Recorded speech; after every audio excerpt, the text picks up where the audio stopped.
देख रहे हैं इंडिया टीवी। आपके साथ मैं हूं मीनाक्षी जोशी। वक्त हो गया है दमदार 10 का। आज बात होगी महाराष्ट्र और झारखंड को लेकर उत्तर प्रदेश तक हो रहे सियासी संग्राम की। महाराष्ट्र की 288 सीट, झारखंड के दूसरे चरण की 38 सीट और उत्तर प्रदेश विधानसभा की 9 सीटों पर वोट डाले जा रहे हैं। लेकिन सबसे पहले बात होगी महाराष्ट्र की, जहां पिछले 3 घंटे से सभी 288 सीटों पर मतदान हो रहा है। किस पोलिंग बूथ पर कौन भारी है, कौन सा मुद्दा हावी है, ईवीएम का बटन दबाते वक्त वोटर्स के मन में क्या चल रहा है, क्या महाराष्ट्र में वोट जिहाद हो रहा है, उद्धव गुट और शिंदे गुट के बीच जनता किसे चुन रही है, असली और नकली के इम्तिहान में शरद पवार आगे हैं या अजीत पवार बाजी मार रहे हैं। एक एक सीट पर आपको रिपोर्ट दिखाऊंगी, लेकिन सबसे पहले इस वक्त की बड़ी खबर आपको दे दे। महाराष्ट्र चुनाव वोटिंग बहुत ही सुस्त इसकी शुरुआत हुई है। जी हां, बीते 3 घंटे की वोटिंग का प्रतिशत सामने आ चुका है और अब तक केवल 9% ही वोटर टर्नआउट रिकॉर्ड किया गया है। मुंबई सिटी की 10 सीटों पर अब तक 9% वोट पड़े हैं। वहीं मुंबई उपनगर में 10% वोटिंग हुई है। ठाणे, संभाजीनगर, अहमदनगर और बीड में 9% वोटिंग हुई है। सबसे ज्यादा गढ़चिरौली में वोट पड़े हैं। गढ़चिरौली में अब तक 15% वोट डाले जा चुके हैं। इसके अलावा सिंधुदुर्ग में 11, यवतमाल में 10, पुणे में 8% वोट पड़ा है। पुणे में ही बारामती सीट है, जहां इस बार पवार फैमिली आमने सामने है। अजीत पवार के खिलाफ शरद पवार ने उन्हीं के भतीजे युगेंद्र पवार को मैदान में उतार दिया है। इस वक्त वोटिंग परसेंटेज आपके सामने है। महाराष्ट्र चुनाव में मतदान की प्रक्रिया बड़ी धीमी गति से चल रही है। ऐसे में इंडिया टीवी आपसे अपील करेगा, ज्यादा से ज्यादा संख्या में अपने अपने घरों से निकलें और लोकतंत्र के इस महापर्व में आप भी अपने मताधिकार का इस्तेमाल करें। इस वक्त अजीत पवार को आप देख रहे हैं।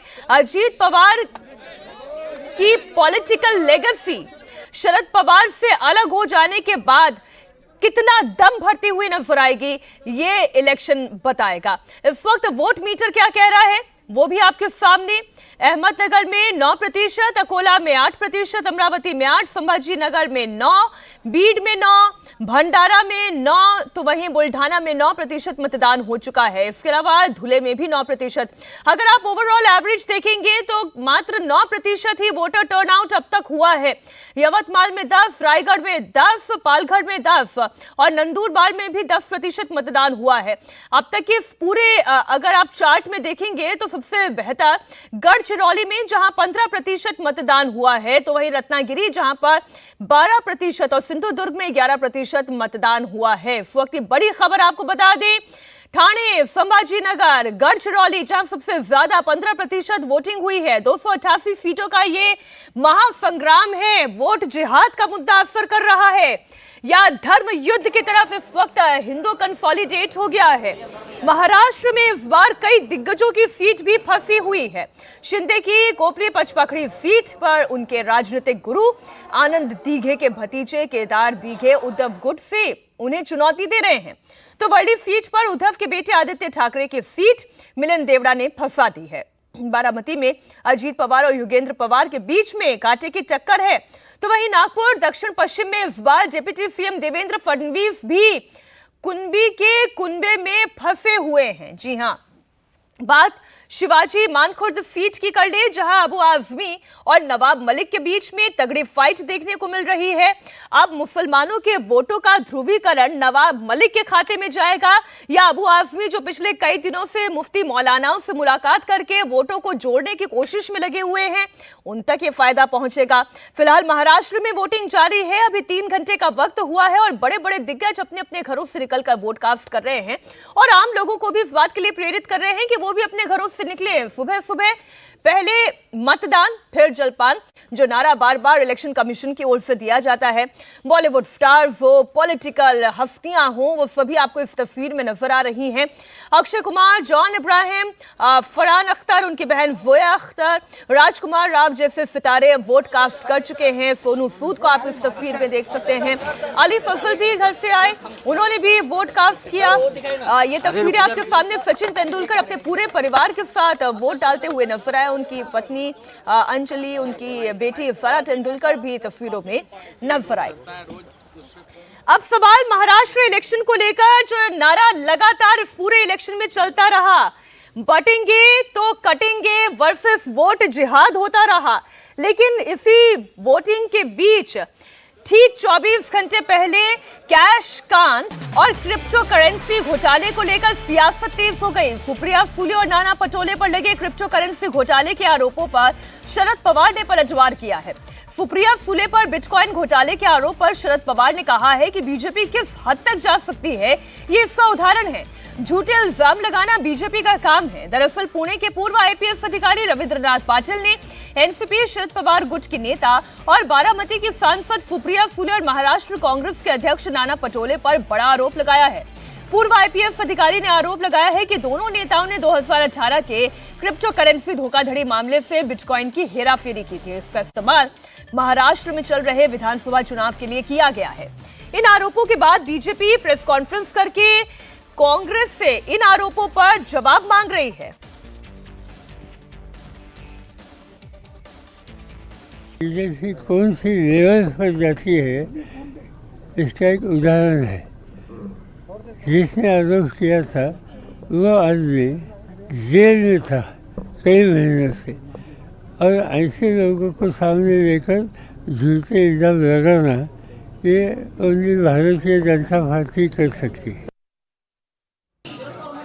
शरद पवार को आपने सुना, जाहिर है शरद पवार अपनी बेटी और अपनी पार्टी को डिफेंड तो करेंगे ही, लेकिन बड़ा सवाल ये है कि क्रिप्टो करेंसी को लेकर जो चैट हो रही थी, बिटकॉइन को लेकर जो गौरव मेहता ऑडिट फर्म के कर्मचारी हैं उनके और सुप्रिया सुले कथित तौर पर ये जानकारी आ रही है इन दोनों के बीच की ये चैट। अब तो ये जब ऑडियो चेक होगा तभी बात को मुहर लगाई जा सकती है जाहिर तौर पर कि हाँ ये सुप्रिया सुले ही हैं, क्योंकि सुप्रिया सुले तो लगातार यही कह रही हैं कि ये एक फेक ऑडियो मैसेज जारी किया गया है। इलेक्शन से ठीक पहले, मतदान से ठीक पहले माहौल को बदलने की या यूं कहे बिगाड़ने की साजिश की जा रही है। हमारे सहयोगी सचिन चौधरी इस वक्त मालाबार हिल से जुड़े हुए हैं, राजेश कुमार बांद्रा ईस्ट से, साकेत राय बांद्रा से, दिनेश मौर्य जुहू से, समीर भी से बारामती से हमारे साथ जुड़े हुए हैं। सबसे पहले समीर, बारामती जो कि पवार फैमिली का गढ़ है, परिवार अलग हो चुका है, ताकत किसकी किससे ज्यादा, ये यहाँ पर लिटमस टेस्ट होगा, ये इलेक्शन बताएगा।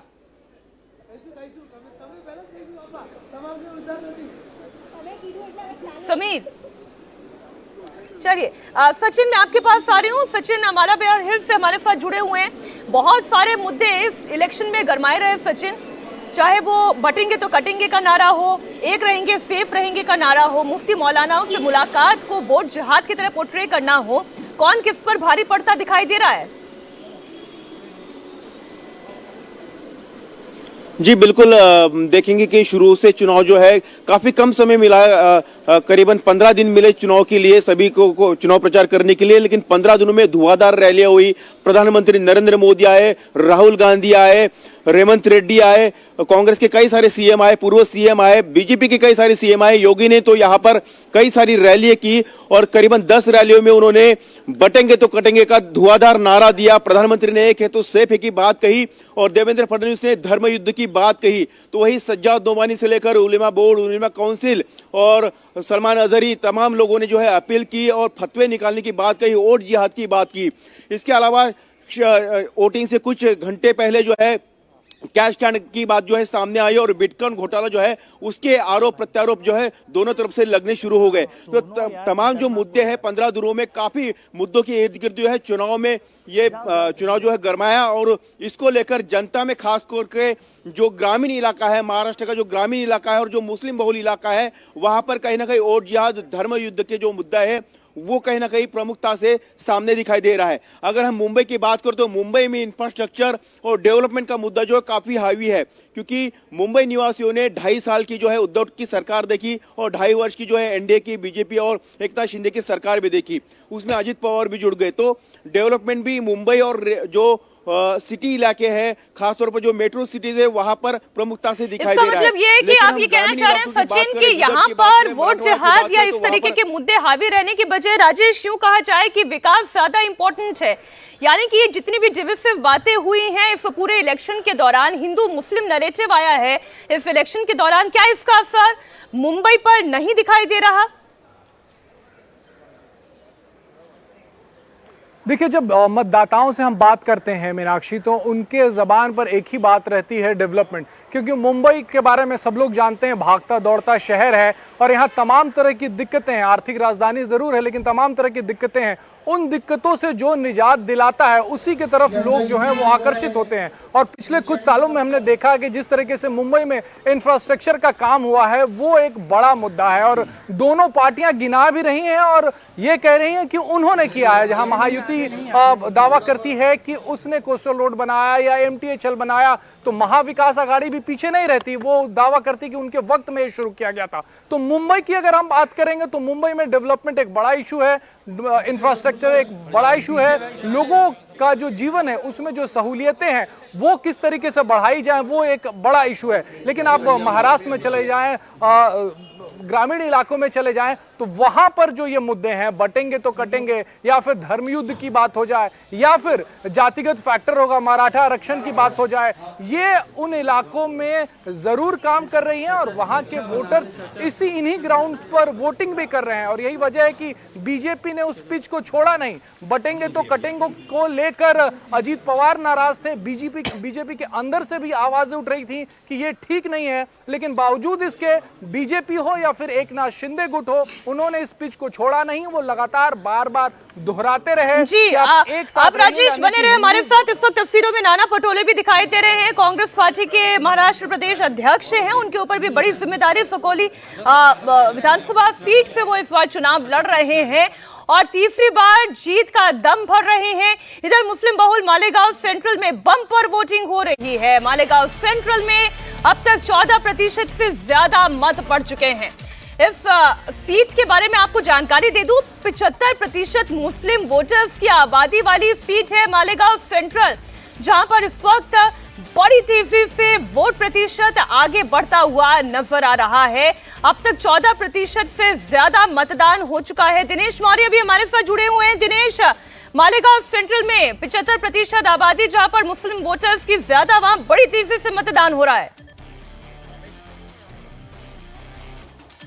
देखिए, मालेगांव सेंट्रल ये वही सीट है जिसका जिक्र लगातार भारतीय जनता पार्टी अपने तमाम चुनाव भाषणों में करते रहे, क्योंकि वोट जिहाद का सबसे बड़ा एग्जाम्पल इसी सीट से आया था। क्योंकि धुले लोकसभा सीट के अंदर ही मालेगांव सेंट्रल सीट आती है और इसी सीट पर धुले सीट पर 1,90,000 से बीजेपी का उम्मीदवार आगे था। लेकिन जैसे ही मालेगांव सेंट्रल से मतों की गणना शुरू होती है, 1,94,000 वोटों से कांग्रेस के उम्मीदवार आगे हो जाते हैं और महज 4,000 से भी कम वोटों से बीजेपी के उम्मीदवार हार जाते हो। तो इससे आप समझ सकते हैं कि ये सीट कितनी ज़्यादा अहमियत रखती है। और ये जो पूरा नैरेटिव रहा है इस पूरे चुनाव प्रचार के दौरान, बटेंगे तो कटेंगे का, उसका एक आधार एक तरह से कहें हम तो वो है मालेगांव सेंट्रल। और वोट जिहाद की भी बात दिनेश मौर्य जो हुई है मालेगांव को लेकर ही, कली किरीट फुमैया ने भी लंबा चौड़ा पोस्ट लिखा था और कहा था कि कैसे वोट जिहाद का ये पूरा मैकेनिज्म काम कर रहा है, जिसमें दुबई से भारत में पैसा लाना और उसके बाद वोट जिहाद के एजेंट्स तक ये पैसा पहुंचाना।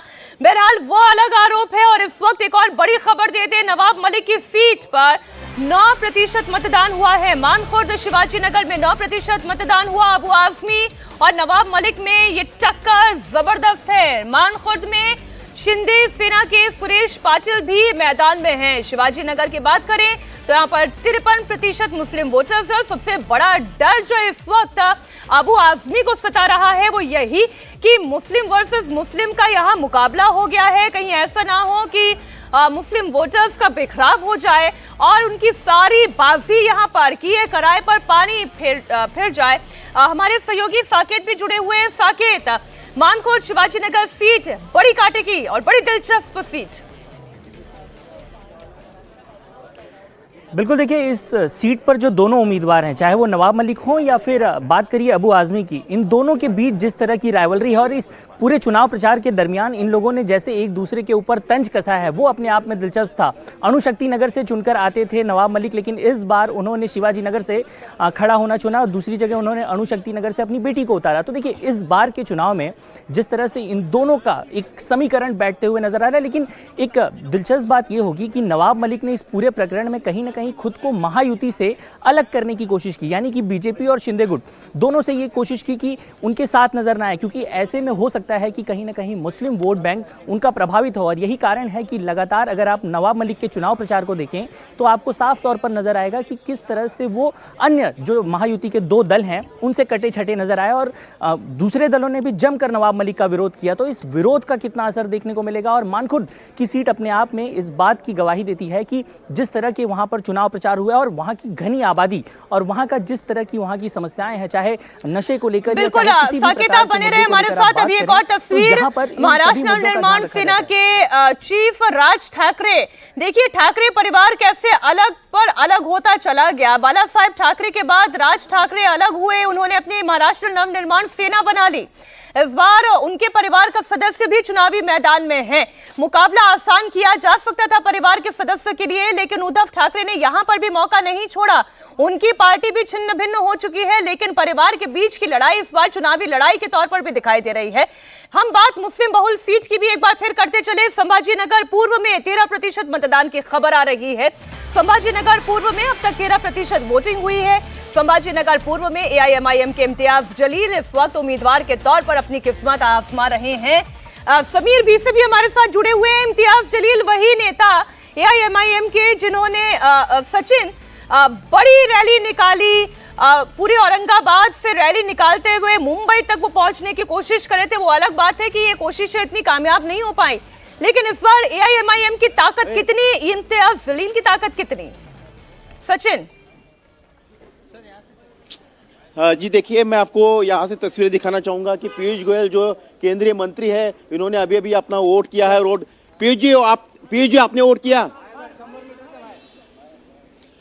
वोट करके बाहर निकले पीयूष गोयल। और मुंबई में लगातार जो बड़े सेलिब्रिटी है या नेता है वोट डालने पहुंच रहे हैं, लेकिन जो वोट प्रतिशत है वो बढ़ना चाहिए, क्योंकि पिछले बार भी मुंबई में जो है धीमी वोटिंग हुई थी और इस वोटिंग को लेकर सवाल भी उठाए गए थे। उद्धव ठाकरे ने भी सवाल उठाए थे कि धीमी वोटिंग की जा रही है, और जिसको लेकर प्रशासन को लेकर भी सवाल उठाए गए थे। तो यहाँ पर लगातार वोटिंग हो रही है। और अगर हम बात करें मुस्लिम बहुल सीटों की, तो मुस्लिम बहुल सीटों में मुंबई की अगर बात करें तो यहाँ पर मुंबा देवी की सीट है, भाईकला की सीट है, इसके अलावा बांद्रा वेस्ट की सीट है जहाँ पर जीशान सिद्दीकी लड़ रहे हैं। वहाँ सबसे कम वोटिंग हो रही है, करीबन 5.5% सिर्फ वहाँ पर वोट पड़े हैं पहले 2 घंटे में। अगर सटी इलाकों की बात की जाए तो अनुशक्ति नगर की सीट है और मानखुर्द शिवाजी नगर की सीट है, जहाँ पर आबू आजमी और नवाब मलिक के बीच में तगड़ा मुकाबला है। और बीच में शिंदे शिवसेना के बुलेट पाटिल जो है वो चुनाव लड़ रहे हैं। तो कहीं ना कहीं इन इलाकों में वोट जिहाद हो या फिर फतवा हो, धर्म युद्ध हो, इन मुद्दे को कहीं ना कहीं असर वहाँ पर ज़रूर होगा। क्योंकि पिछली बार हमने देखा कि मुंबई के जो मुस्लिम पॉकेट जब खुले थे तो वहाँ पर एनडीए की यानी कि उज्जवल निकम की सीट जो है उनको गंवानी पड़ी थी, भाईकला दक्षिण मुंबई की सीट जो है वो गंवानी पड़ी थी। तो ऐसी कई सारे सीटों पर इसका असर भी हुआ था। तो ये मुद्दा मुस्लिम बहुल इलाके जहाँ पर है वहाँ पर ज़रूर कहीं ना कहीं असर करेगा। जो मुस्लिम मौलानों ने फतवे बिल्कुल निकाले, सचिन, समीर, राजेश, दिनेश, आप लोग साकेत लगातार नजर बनाए रखें। आज का दिन बहुत महत्वपूर्ण, आज लोकतंत्र के महापर्व में महाराष्ट्र की जनता अपने मताधिकार का इस्तेमाल कर रही है।